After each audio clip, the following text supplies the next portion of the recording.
Lions are cooperative hunters. To bring down prey almost 4.5 times their size, they need to work together. But that's not what Christophe and Natalie Roux witnessed during a trip to South Africa's Kruger Park. I woke up early in the morning to have a game drive.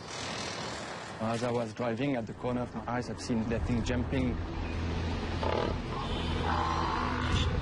It's a lone lioness trying to take on an injured buffalo.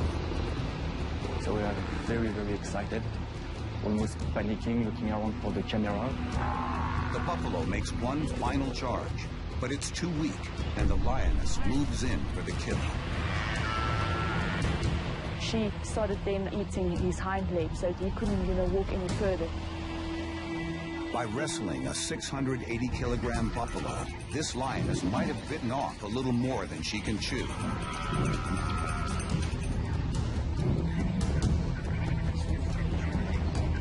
I actually thought that she wouldn't be able to take down that big buffalo. She's trying to wrestle the buffalo onto its side to expose the neck and belly. But this is a job suited for at least 3 specialized hunters. I thought that, the pride would come along or other lionesses, just to help her. But maybe an hour later, we realized that she's wanting to take this buffalo down all by herself. Even though it's injured, the buffalo is still a force to be reckoned with. It's actually pulling. She took it very cautiously. She was never anywhere near the head of the buffalo or the neck, always trying to bring it down from the back, exhaust it, pull it down.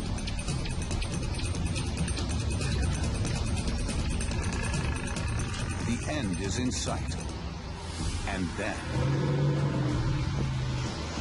Regarde l'éléphant, le babouin.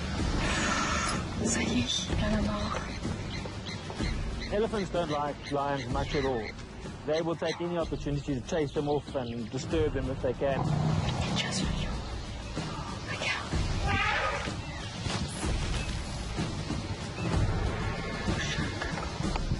The drama isn't over yet.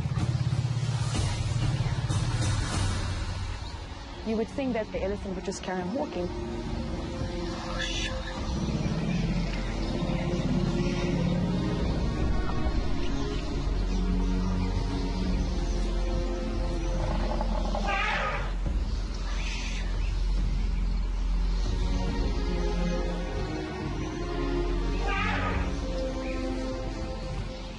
We knew that we would see this kind of thing only once in a lifetime, and that we were just right there at the right moment. The buffalo now has a shot at survival, proving that no gesture is too small to make a huge difference.